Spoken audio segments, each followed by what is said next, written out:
The tenant announces that all the constellation chalices have been collected. Now Jin Woo must pass the final test before accessing their true power. The system creates a special dungeon, inaccessible to others, Jin's Honor Temple. Jin Woo enters the temple. There are no monsters inside. Instead, illusory copies of those he couldn't save appear before him. His original guildmates who died in the double dungeon. Other hunters. The system is testing not his strength, but his spirit, his resolve, and his willingness to bear the burden of the past. He must endure this hell of memories without breaking. After enduring tormenting visions and accepting his guilt without allowing it to paralyze him, Jin Woo reaches the center of the temple. There, not a reward awaits him, but the final guardian, a mirrored shadow of his former, weak self. The shadow of a weak Jin Woo doesn't attack. It speaks to him, drawing out all his fears and doubts. You became a monster for power. You use the dead. What's left of you? Jin Woo doesn't deny it. He admits, yes, he has changed. He's become colder, harder. He walks the line. But he does this not for power, but for protection. For his mother, his sister, Cha He-ying, for everyone who now depends on him. His power is not a gift, but a responsibility. With this realization, he doesn't attack the shadow, but embraces it, absorbing it as part of himself. It is an act of complete self-acceptance. The shadow dissolves, and an altar is revealed in the center of the temple. The collected constellation chalices burn upon it. The tenant votes that the test has been passed.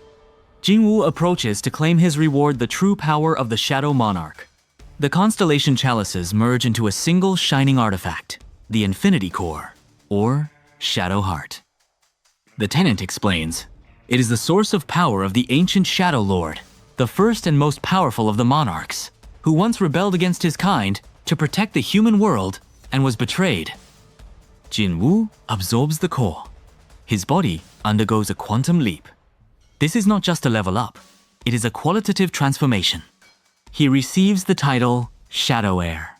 His connection to the shadow world becomes absolute. He feels each of his shadows as an extension of his body, can see through their eyes anywhere in the world, and draw mana from them. His personal attributes no longer have a numerical value, they are transcendental. Leaving the temple, Jin Woo feels the world around him change. He senses the magical currents of the planet, and he senses the presence of other monarchs hiding on Earth. The hunt begins in earnest.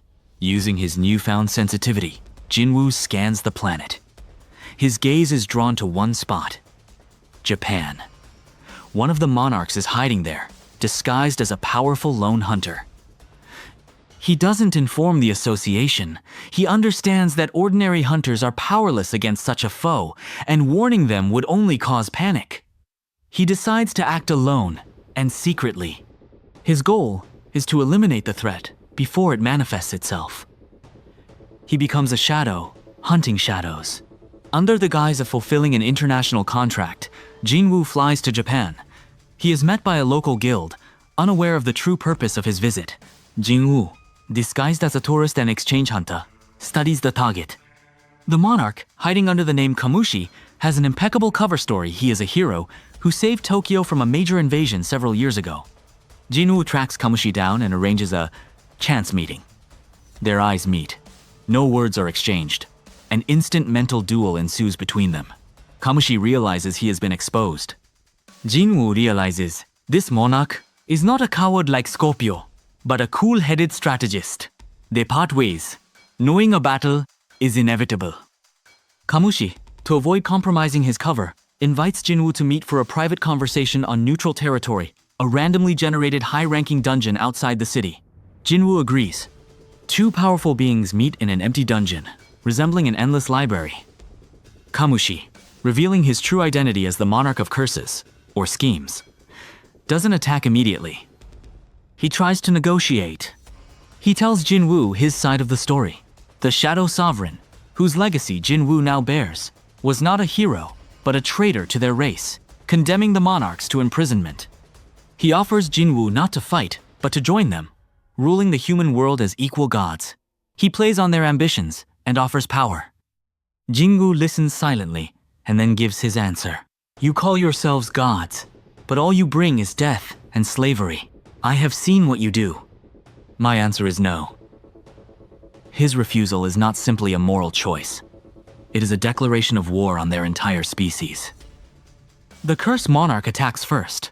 His weapons are not physical strength, but curses, blood magic, spatial and mental manipulation. He attempts to bind Jin Woo, to make him doubt, to weaken him. Jin Woo demonstrates that his new power ignores low-level magic. Curses dissipate before reaching him. He unleashes direct, crushing force, breaking spatial traps with a single blow. His will is so strong that mental attacks bounce off him. He demonstrates that he has evolved beyond the limits of mere magical combat. The cursed monarch, seeing the futility of his sophisticated attacks, decides to play his last trump card. He sacrifices part of his life force to activate the ancient seal that was supposed to restrain the Shadow Sovereign. He attempts to seal Jin Woo's power itself. The seal works. Jin Woo's shadow power fades momentarily. He feels the connection with his army sever, and his own energy fade. The monarch is triumphant. At this critical moment, the Renter's voice sounds not like a prompt, but like a command. Remember who you are. You are a shadow that absorbs light. You are the air. This seal is but a spark before your darkness. Absorb it. Jin Woo, trusting his instincts, does not resist the seal, but rather unleashes his inner power so much that he begins to absorb the seal itself.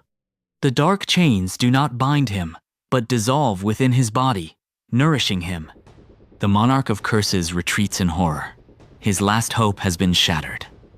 Jin Woo, glowing with absorbed energy, rises. His power has grown even greater. He looks upon the monarch as prey. Jin Woo transforms into the shadow air form. His attacks now deliver not only physical destruction, but also the dissolution of the enemy's very essence. The battle loses its dramatic element. It's an execution. Jin Woo demonstrates absolute superiority. In his final move, he pierces the cursed monarch's chest and tears out his essence core.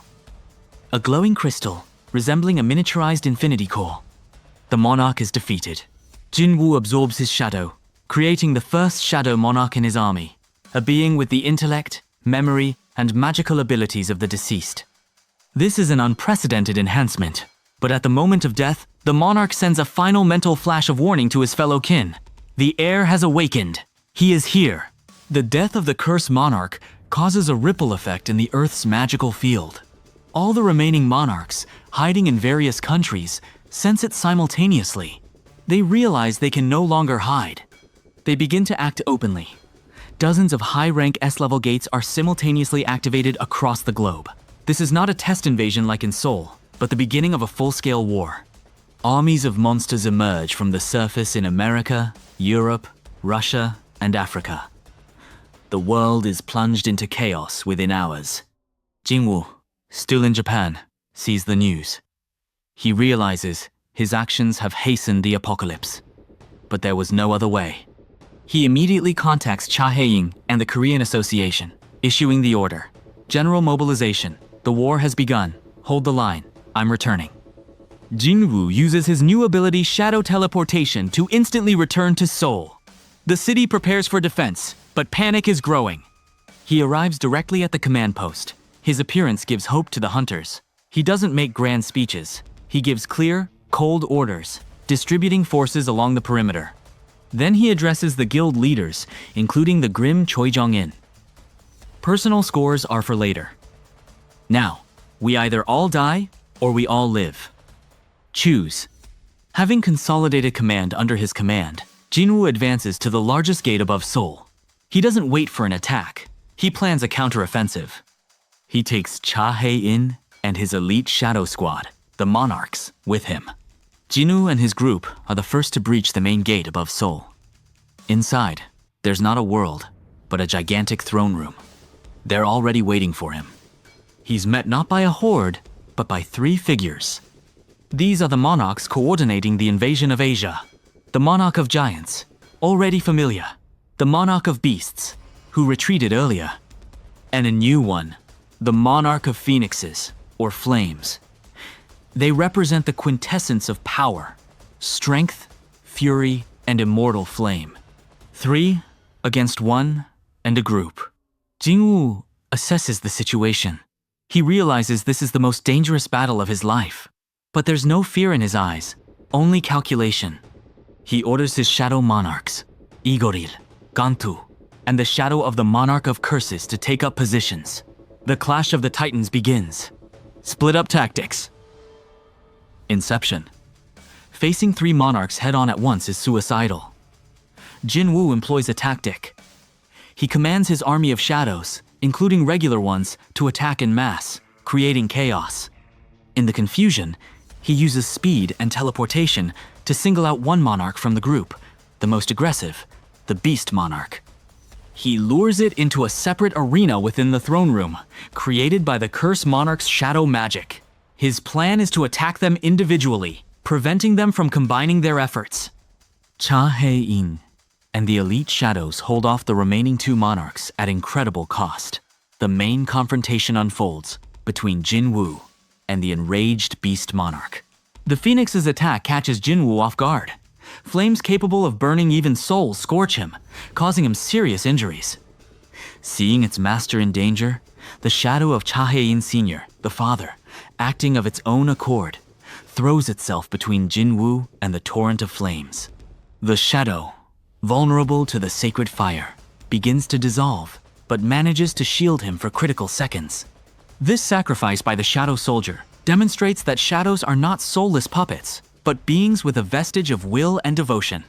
Using this sacrifice as cover, Jin Woo, enraged by the loss of a valuable soldier, counterattacks. He directs all the power intended for the Beast Monarch at the Phoenix Monarch. A decisive blow, Cassis Fang, empowered by rage, pierces the Phoenix's fiery heart. The Phoenix Monarch is defeated, its flame extinguished. However, its nature is such that it initiates the Phoenix's rebirth from the ashes. Jin Woo prevents it. He uses an ability inherited from the Monarch of Curses, Curse of Eternal Oblivion. He places a curse on the Phoenix's core, blocking its rebirth. The Phoenix is finally defeated. Turning around, Jin Woo finishes off the weakened and shocked Beast Monarch's ally, absorbing his shadow. Within minutes, 2 monarchs have fallen. Only the giant monarch, Jae-matu, and the exhausted Cha Hae-in with the remaining shadows remain in the hall. The giant, seeing the outcome, does not flee. He prepares for the final battle. The giant monarch, Jin Woo's very first boss of this level, now seems less threatening, but he is still incredibly powerful. Jin Woo, wounded but not broken, fights him. This is no longer a battle of survival, but of total annihilation. Jin Woo displays his entire arsenal: teleportation, shackles, direct strikes. He demonstrates how far he has come since their first encounter on Jeju. The giant, losing, desperately attempts to detonate itself, destroying everything around it. Jin Woo anticipates this. He uses his Shadow Absorber ability to absorb the released energy into his shadow storage at the moment of explosion. The giant vanishes without causing any final damage. Jin Woo absorbs its shadow as well. The battle is over! The throne room is destroyed. The Soul Gate, deprived of its anchor in the form of the monarchs, begins to collapse. Cha Hae-in, barely able to stand, looks at Jin Woo. Jin Woo stands amid the ruins, surrounded by the shadows of the 3 fallen monarchs, who now kneel before him. He has won, but there is no joy on his face, only endless fatigue and cold. He saved Seoul, but the world burns. He understands that this is just one battle in an endless war. His army is stronger than ever, but he feels the weight of every soul consumed. Emerging from the gate as a victor, he sees the jubilant people and hunters, but his gaze is fixed on the horizon, where the glow of other battles is visible. The tenant speaks in his head. Congratulations. You have proven yourself worthy of being a tool. Prepare yourself. Soon he will come, the most powerful of the monarchs, the king of the underworld. News that Jin Woo single-handedly destroyed 3 monarchs and closed the gate over Seoul spreads across the planet. He becomes a symbol of hope for all of humanity and the primary target for the remaining monarchs. An emergency virtual summit is convened within the Global Hunter Network. The leaders of all countries and guilds appeal to Jin Woo. They recognize him as the supreme commander of all Earth Hunter forces. From now on, his orders will be law. Choi Jong-in is forced to publicly bow his head. Jin Woo accepts this role, but sets his own conditions. Absolute obedience, and an end to any internal squabbles. He is no longer a soldier, but a general preparing for the final battle. Having assumed supreme command, Jin Woo issues his first order. All forces are to go on the strategic defensive, to hold back rather than counterattack. His goal is to buy time. He, strengthened by the shadows of the three monarchs, sets out on his final journey into the very heart of danger, to find and destroy the king of the underworld before he fully enters our world. The war enters its final phase. Having assumed supreme command, Jin Woo holds an emergency meeting with the leaders of all guilds. Intelligence from around the world is terrifying. The monarchs are coordinating attacks, and human forces are retreating everywhere. Jin Woo announces his plan. While all Earth forces maintain a holding defense, he and an elite squad, Cha Hae-in and his most powerful monarch shadows, will carry out a targeted sabotage. His goal is not simply to close the gate, but to find and destroy the king of the underworld, the Beast King, the chief strategist and most powerful monarch. He believes that without a leader, the invasion will crumble. The plan is desperate, but there is no other way. Using information obtained from the shadows of the defeated monarchs, Jin Woo calculates the likely location of the king's lair, the Twin Gates in Antarctica, where the magical background is most unstable. Jin Woo's team flies to the South Pole on a supersonic military jet. Along the way, they witness the world burning, ruined cities, battles between magic and the sky. On the plane, a crucial conversation takes place between Jin Woo and Cha Hae-in. She asks him what he will do after the war, if they survive. He remains silent because he doesn't know the answer. He has become a weapon of war, and peaceful life is an abstraction for him. This dialogue highlights his psychological isolation and loss of connection with ordinary humanity. The plane reaches Antarctica. They are greeted not by a simple dungeon, but by a gigantic, pulsating black sphere, the core of the invasion, from which hordes of monsters emerge. The defenses are incredibly powerful. Jin Woo orders the pilots to retreat. He and his group parachute directly onto the ice field in front of the sphere. A legion of elite guardian monsters immediately descends upon them. Jin Woo fully deploys his army of shadow monarchs for the first time. Igoril, Gant, Lord of Giants, the shadow of the cursed monarch, the shadows of the beast monarch, and the phoenix appear in all their might. An epic battle of the legions begins. This is not just a fight, but a show of force, designed to break through any defense. Jin Woo's shadows sweep away the first defenders. The noise of battle attracts more powerful creatures. The Netherworld King's personal generals emerge from the sphere, 3 beings, each stronger than a normal monarch. Jin Woo realizes he must overcome them. 3 generals, a warrior, a mage, and an assassin surround Jin Woo. Cha Hae-in and the shadows distract the main army, leaving him free to duel. Jin Woo fights them one by one, exploiting their weaknesses. Against the warrior, he uses his speed and shadow shackles. Against the mage, his ability to absorb magic. And against the assassin, his absolute sensitivity to any movement in the shadows. These are 3 short but extremely intense battles, demonstrating his skill and adaptability. Having defeated the generals, Jin Woo approaches the blackest sphere. A gate opens before him, as if inviting him in. He orders Cha Hae-in to wait outside in case he is forced to retreat. He enters the king's lair alone. Inside the sphere is not a dungeon, but an entire inverted universe with a black sun and a crimson sky. In the center, on a throne of bones and shadows, sits the king of the underworld. He doesn't look like a monster. He appears as a weary, majestic warrior in dark armor. The king doesn't attack. He greets Jin Woo as an equal. He says he's been waiting a long time for the heir. He invites him to sit and listen to the truth the tenant has been hiding from him. Jin Woo, sensing something amiss, agrees. The king begins his story. He reveals a story that completely changes the perception of everything that's happening. The king explains that he and the other monarchs are not alien invaders.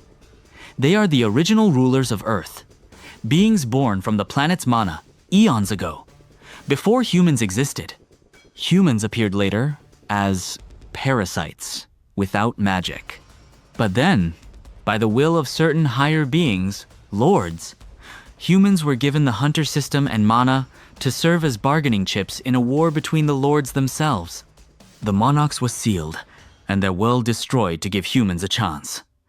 The war between hunters and monsters is merely a bloody spectacle for the amusement of the higher beings, and Earth is their arena. Jin Woo is shocked. He asks who the tenant is then. The king smirks and says that the tenant is one of these lords, and Jin Woo himself is his stake in this game. His system is designed to make him the ultimate weapon, one that will bring victory to its master. Jin Woo, shocked, tries to comprehend what he's heard. Everything he's fought for saving the people turns out to be part of someone else's plan. The king makes him an offer. Instead of being the sovereign's pawn, they can unite. Jin Woo's power, as the Shadow Heir and the king's army, will be able to overthrow the sovereigns, end their game, and free both the monarchs and the people. The king proposes not the destruction of humanity, but an alliance of the two races to fight the true enemy. This is the most difficult moral choice of Jin Woo's life. He asks for time to think. At that moment, the voice of the tenant breaks into his mind, ordering him to kill the king immediately, calling everything he said a lie. Jin Woo finds himself between two titans.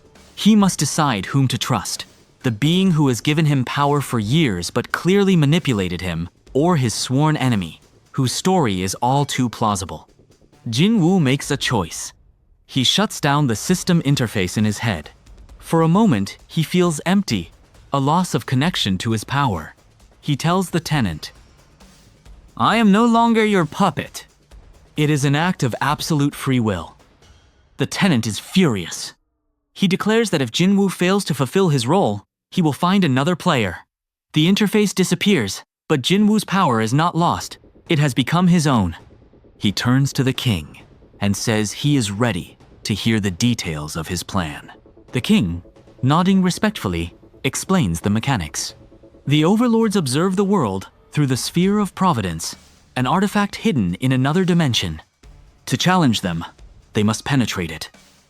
To do this, they must combine the king's power, absolute mastery of the lair's space, and Jin Woo's power, absolute mastery of shadows, to create the key. The king proposes a temporary, complete fusion of their consciousnesses and powers, an incredibly risky undertaking. Jin Woo agrees. They begin the ritual. A vortex of magic surrounds their bodies.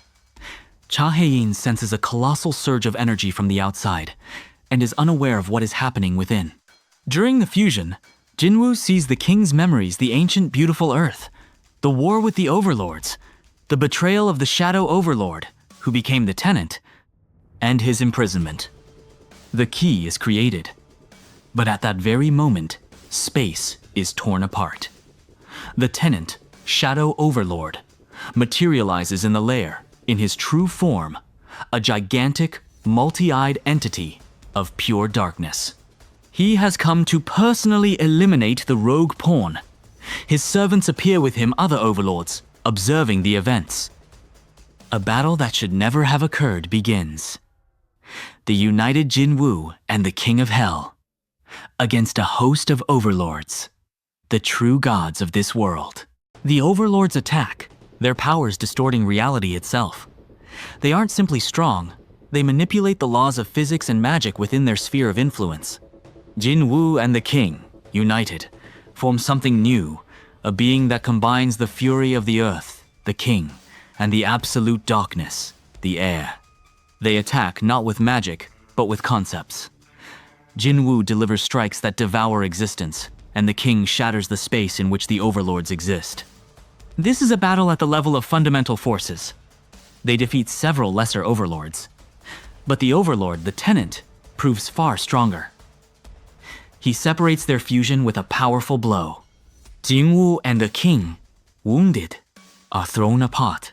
The tenant focuses on the king, considering him the main threat. He begins to erase him. Realizing they won't win in open combat, the king makes a decision. He shouts at Jin Woo, "Use the key. Open the door. I'll give you time." The king then concentrates all his remaining life and power in a single act. He tightly binds the tenant and the other overlords in a dimensional trap, sacrificing his own existence. Jin Woo, seeing his ally and former enemy perish, wastes no time. He activates the key. A portal to the Providence Sphere dimension opens before him. He takes one last look at the dying king and leaps through the portal. Jin Woo finds himself in a strange, white, infinite space. In the center, a gigantic, glowing sphere of providence hovers, displaying images from across the earth, all the battles, all the suffering. The remaining overlords, beings of pure mind and magic, without physical form, are also here. They are surprised by his appearance, but do not perceive him as a threat. To them, he is an insect that has infiltrated their sanctuary. Jin Woo wastes no words. His target is the sphere. He attacks it, but his blows cause no damage. The overlords, irritated, begin to attack him. Using powers against which there is no defense, they attempt to erase his soul, rewrite his memories, and dissolve his will. Jin Woo is subjected not to physical torture, but to existential torture. He is shown alternate realities, one where he didn't obtain the system and died in the first dungeon, one where he joined the monarchs, one where he became a tyrant. But his will, tempered by everything he has experienced, is unwavering. He remembers why he is fighting, not for an abstract victory, but for specific people, his sister, his mother, Cha Hae-in, his comrades. His desire to protect them proves stronger than the power of the gods. He breaks through mental attacks with a single effort. Freed, he understands that to destroy the sphere requires not physical strength, but a will capable of rejecting the very reality created by the sovereigns. He concentrates his entire being, everything he is, into a single point. Jin Woo closes his eyes. He renounces all the statuses, skills, and titles given to him by the system. He becomes simply Seong Jin Woo. He extends his hand toward the sphere and utters not a spell, but a command to reality. Disappear. This is not shadow magic or force. It is the manifestation of his absolute, unfettered will. The sphere of providence, the artifact that controlled destinies, cracks, then shatters into glittering shards that fade. With the sphere's destruction, the sovereign's connection to Earth is severed. Their powers on the planet instantly fade. Silence reigns in the white space. Then, deprived of that playing field, the sovereigns, in panic and rage, turn their full attention to Jin Woo, determined to destroy him. Deprived of their source of power and disconnected from Earth, the overlords weaken. But their fury is boundless. Jin Woo doesn't fight them. He uses the last of his strength to open a portal back to Earth. He knows his task is complete. The overlords, trying to stop him, attack, but their attacks are losing strength. At the last moment, before jumping into the portal, Jin Woo sees the overlord's dimension begin to collapse along with them. The price of victory is the complete depletion of his own life force. His body begins to disintegrate. He falls through the portal, which closes behind him. He lands not in Antarctica, but at a random point in space above the Pacific Ocean. His consciousness fades. He has fulfilled his mission. The moment the sphere is destroyed, a miracle occurs on Earth. All gates instantly close.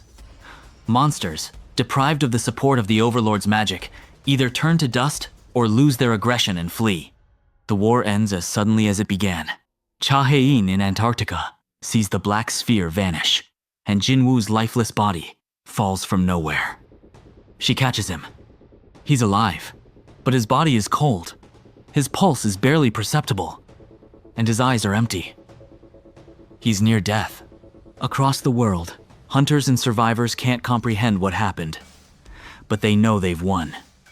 Cha Hae-in finds the strength to call for help. Jin Woo is taken to Seoul's finest hospital. Days of agonizing anticipation begin. The world struggles to recover from its wounds, and the hero who saved it hovers between life and death. Several weeks pass. The world is slowly recovering. Hunters are no longer needed in the war against the gate, but their forces are used to rebuild infrastructure and provide aid. Cha Hae-in remains by Jin Woo's bedside. His sister, Ji-hyo, also comes to see him. They wait. The doctors shrug their shoulders. His body is intact, but his consciousness is gone. It's not a coma, but something else, as if his soul has wandered too far. Meanwhile, Jin Woo's mother awakens from her long-ago coma. The first thing she asks is about her children.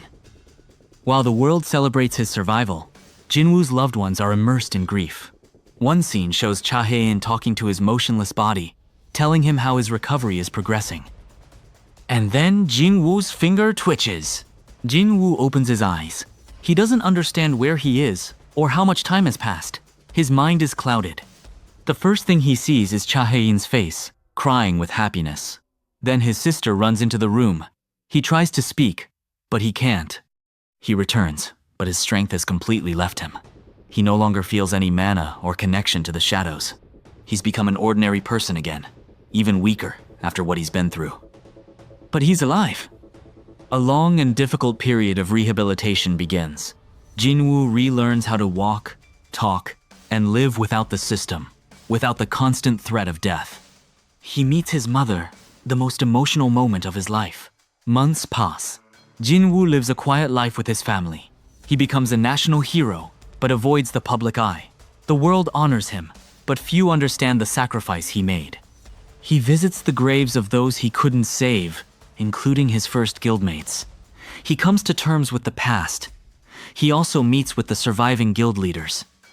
Choi Jong-in, aged and broken by the war, comes to him and publicly apologizes, admitting his mistake. Despite his peaceful life, Jin Woo feels empty. He saved the world, but lost a part of himself.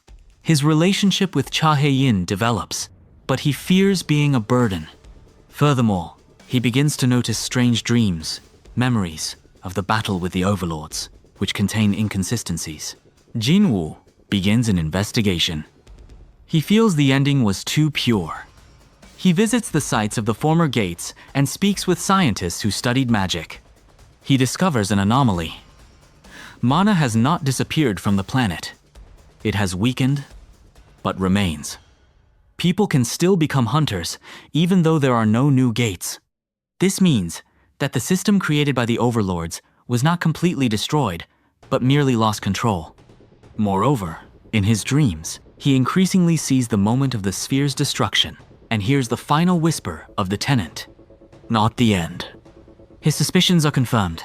Igoril's shadow secretly comes to him, not through a summon, but as an independent being, living in the shadow world, which now exists parallel to the human world. The shadow reports that the shadow world has not disappeared, and that something strange is happening within it. Jin Woo, following Igoril, discovers he can enter the shadow world at will, albeit briefly and with great difficulty. This is his personal ability, not a gift from the system. In the shadow world, he finds his old soldiers. They are free, but still loyal to him. From them, he learns shocking news. The King of Hell is not completely dead. His last spark of consciousness remains deep within the shadow world, and he is slowly recovering. Moreover, there, in the very depths, lies the final, most terrifying shadow, the shadow of the tenant, Shadow Lord himself, which Jin Woo unknowingly dragged along with him when he fled. Jin Woo understands that his work is not finished. He must finally deal with the legacy of the lords and ensure the complete safety of his world. But now, he no longer has the power he once had. Jin Woo gathers his loved ones, his mother, his sister, and Cha Hae-in. He tells them frankly of the threat. He says he must enter the shadow world to finish what he started and forever sever the connection between worlds. This is the hardest farewell. His mother, tearful, blesses him. His sister vows to wait. Cha Hae-in declares she will go with him. He refuses, saying this is his burden and his path to redemption. He promises to return if he can. They believe him. Jin Woo enters the shadow world for the last time. Igoril sees him off. His goal is the depths, where the last traces of the gods rest. His journey through the shadow world recalls his first days in the dungeons. But now everything is different. Here, he is not an all-powerful ruler, but a guest in the realm of death. He finds the spark of the King of Hell. He is weak and poses no threat. They have a final conversation. The king thanks him for freeing him and says that now that the Lord's game is over, he can finally rest in peace. His spark fades, reconciled. Now Jin Woo must find and destroy the shadow of the renter. He descends into the very depths to a place where there are no shadows, only emptiness, and the memory of an all-consuming darkness. Deep within, Jin Woo finds a sphere of absolute darkness, the trapped consciousness of the Shadow Sovereign. It's weak, but still dangerous, like a virus. The tenant speaks to him. He doesn't threaten, but offers a deal. He admits defeat, but says that darkness is an integral part of the universe. He offers Jin Woo the chance to become the new Shadow Sovereign, not a tyrant, but a guardian of the balance between light and darkness, so that such a war will never happen again. He offers him not power, but knowledge and responsibility. Jin Woo faces a choice once again. Accept his legacy and forever bind himself to the shadow world, guarding both worlds, or destroy this last threat and risk upsetting the balance. He ponders for a long time. Jin Woo remembers everything. The pain of loss, the weight of power, the joy of salvation, the faces of loved ones. He understands that simple destruction is the path of the old Jin Woo, who thought in terms of war. The new him, who has lived through everything, chooses the path of creation and responsibility. He accepts the offer, but on his own terms. He absorbs the sphere of darkness, not to become a god, but to take control of it and imprison it in the very heart of the shadow world, becoming its eternal guardian and regulator. He becomes not a god, but the key and the lock. With this act, the shadow world finally calms down. The connection between the worlds is not severed, but becomes stable and secure. The task is accomplished. But now, Jin Woo must decide where his place lies. Having completed his mission, Jin Woo stands at the border between two worlds. He can remain in the shadow world as its guardian, or return to humanity as an ordinary person. He chooses humanity. He uses the last vestige of his connection to open a portal back to his old world, Seoul. He emerges in the same place he left. Exactly 1 year has passed since his departure. He walks along familiar streets. The world lives peacefully. No one recognizes the fabled savior in the feeble young man. He heads to where they await him. Jin Woo arrives at the park where he once agreed to meet Cha Hae-in. If he returned another day, she would wait there every anniversary of his departure. He sees her. She stands there, her back to him, looking at the sunset. He approaches and quietly says, "I kept my promise." She turns around. There are tears in her eyes, not of sadness, but of endless happiness. They embrace wordlessly. Everything that needed to be said has already been said. Jin Woo returns home. His mother and sister greet him. His true, well-deserved, peaceful life begins. 10 years pass. Footage of a peaceful, prosperous Earth is shown. Hunters have become part of society, helping with peaceful causes. Gates and monsters are a page of history. We see Sung Jin Woo. He is married to Cha He-in. They have a young daughter. He works as an instructor at the Hunter Academy, teaching the next generation not strength, but responsibility, tactics, and humanity. He is happy, calm, and at peace.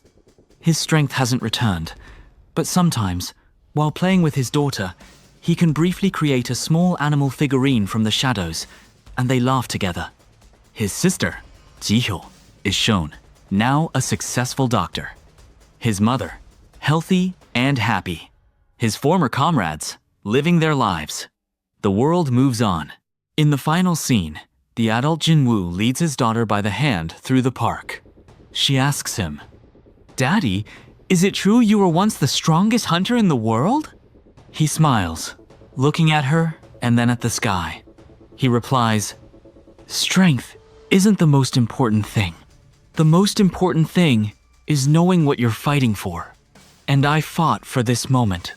For you, for Mom, for everyone." They continue walking. The camera pulls back, revealing a peaceful city and a blue sky.